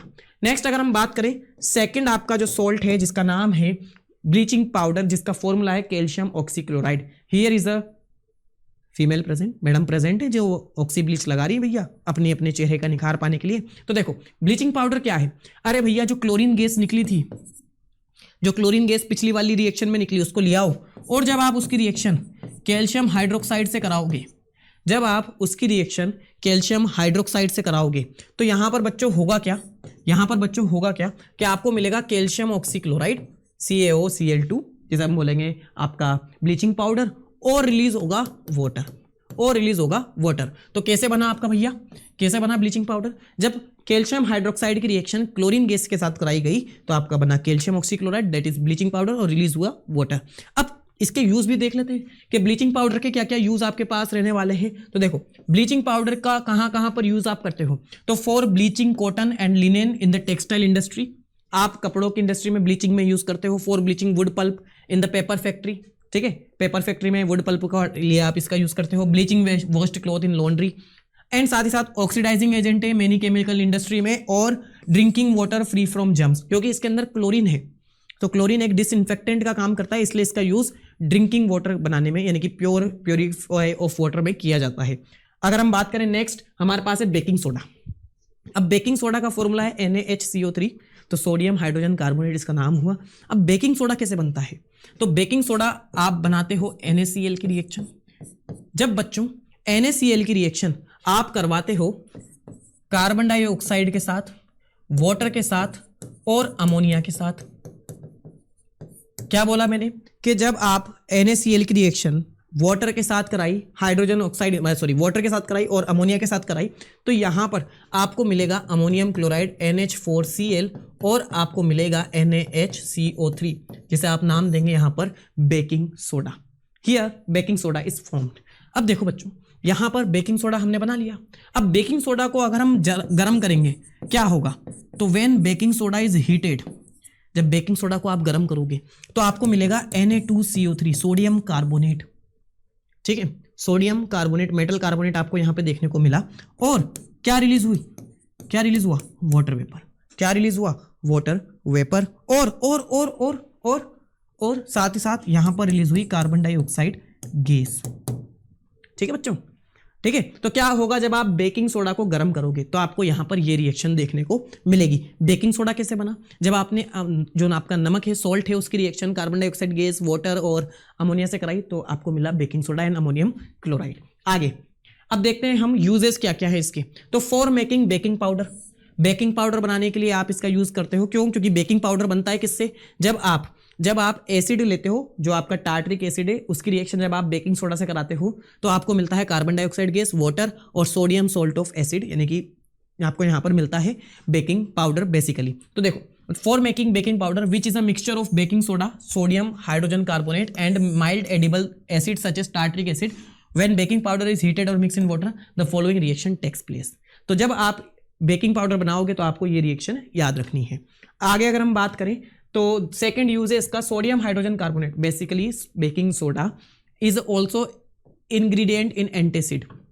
याद है फर्स्ट रेमेडी हमने ये ली थी, being alkaline it neutralize excess acid in the stomach and provide relief. आगे it is also use in the soda acid fire extinguisher. इसका use soda acid fire extinguisher में भी किया जाता है। क्यों? क्योंकि कार्बन डाइऑक्साइड गैस रिलीज हो रही है तो वो कार्बन डाइऑक्साइड गैस फायर को एक्सटिंग्विश करेगी। नेक्स्ट अगर हम बात करें हमारे पास जो नेक्स्ट सोल्ट है दैट इज वॉशिंग सोडा। अब वॉशिंग सोडा का फॉर्मेशन क्या है? तो देखो भाई, जब आपने बेकिंग सोडा बनाया और उसको गर्म किया तो आपके पास प्रोड्यूस हुआ था Na2CO3। जब आप सोडियम कार्बोनेट की रिएक्शन या सोडियम कार्बोनेट में ऐड करते हो 10 वाटर के मॉलिक्यूल तो आपको मिलता है crystalline form of Na2CO3 .10H2O। ये जो .10H2O यहां पर रिप्रेजेंट करता है वाटर ऑफ क्रिस्टलाइजेशन। यहां पर ये जो डॉट लगा के हमने H2O के जो मॉलिक्यूल्स लिखे हैं 10H2O, ये रिप्रेजेंट कर रहा है वाटर ऑफ क्रिस्टलाइजेशन। अब देखो यहां पर आपने किया क्या कि जो सोडियम कार्बोनेट है जब आपने उसकी रिएक्शन में या उसके साथ ऐड किए 10 मॉलिक्यूल्स ऑफ वाटर तो आपको मिला Na2CO3 .10H2O और इसे ही हम बोलते हैं क्या? Washing soda. अब वॉशिंग सोडा का काम क्या है? ऑब्वियसली कपड़े धोने में होगा। तो sodium carbonate washing soda is use in the glass, slopes and paper industry. It is use in the manufacture of sodium compound such as borax. अब बोरेक्स जो होता है वो सोडियम और जो आपका ब्रोमीन होता है उनका कंपाउंड है। अगर हम आगे बात करें तो sodium carbonate can be use as a cleaning agent for domestic purpose and then it is use for removing permanent hardness of water. तो पानी की हार्डनेस को भी हटाने के लिए हम यूज करते हैं वॉशिंग सोडा का। नेक्स्ट अगर हम बात करें प्लास्टर ऑफ पेरिस। अब प्लास्टर ऑफ पेरिस क्या है? तो यहां पर अगर हम बात करें कि जब आप जिप्सम को जिसका फॉर्मूला होता है CaSO4 कैल्शियम सल्फेट .2H2O। अब यहां पर भी .2H2O क्या बता रहा है? Water of crystallisation. तो यहां पे जब आप वाटर ऑफ क्रिस्टलाइजेशन की बात करोगे तो ये कलरफाई करेगा आपके सब्सटेंस को और ये बताएगा कि आपको कि मॉलिक्यूल के पास वाटर प्रेजेंट है बेसिकली। तो यहां पर जब आप जिप्सम को गर्म करोगे कब? कितने डिग्री सेंटीग्रेड पे? 373 केल्विन पे। तो यहां पर ये पानी को लूज करेगा and becomes calcium sulphate hemihydrate. अब इसका फॉर्मूला क्या होता है? CaSO4 .12H2O और इसे ही हम बोलते हैं POP, that means plaster of Paris, जिसे हम बोलते हैं प्लास्टर ऑफ पेरिस। क्या किया आपने? जिप्सम को गर्म किया। गर्म करना कितने टेम्परेचर पे? 373 केल्विन टेम्परेचर पे। तो इसने वाटर के मॉलिक्यूल लूज कर दिए। कितने करे? 1.5 मॉलिक्यूल लूज कर दिए, 1.5 मॉलिक्यूल लूज कर दिए वाटर के और बनाया हाफ, यानी कि हेमीहाइड्रेट। तो यहां पर ये बना POP। अच्छा, अब POP ये जो आपका कैल्शियम सल्फेट है CaSO4 .12H2O, ये वापस से मॉइस्चर यानी कि H2O वाटर को गेन करके बन जाता है वापस से gypsum CaSO4 .2H2O which is hard in nature. ठीक है, ये वापस से हार्ड इन नेचर बन जाता है। नेक्स्ट अगर हम बात करें तो यूजेस क्या क्या है भैया POP के? तो for making decorative materials like fall ceiling, cornicles and other designs, ये सब मतलब चीज़ों को बनाने में। And then for making cast in medical application such as mould for fractural bones, जो आपकी हड्डियों पे प्लास्टर लगता है उनके लिए। फिर स्टेचूज बनाने, टॉयज बनाने, आर्टिस्टिक ऑब्जेक्ट बनाने के लिए POP का यूज किया जाता है। Here are the some uses of POP। Next one. So बस खत्म, टाटा बाय बाय। तो हमने हमारे इस एसिड बेस एंड सोल्ट वाले चैप्टर को 1 शॉट में कंप्लीट किया है। वीडियो एंड तक जरूर देखिए। तो डिस्क्रिप्शन बॉक्स में सैंपल पेपर है, जाओ जाकर सॉल्व करो और हाँ कमेंट में अगले चैप्टर का नाम बताना कि कौन सा चैप्टर तुम्हें देखना है। तो बस खत्म, tata bye bye, tata good bye.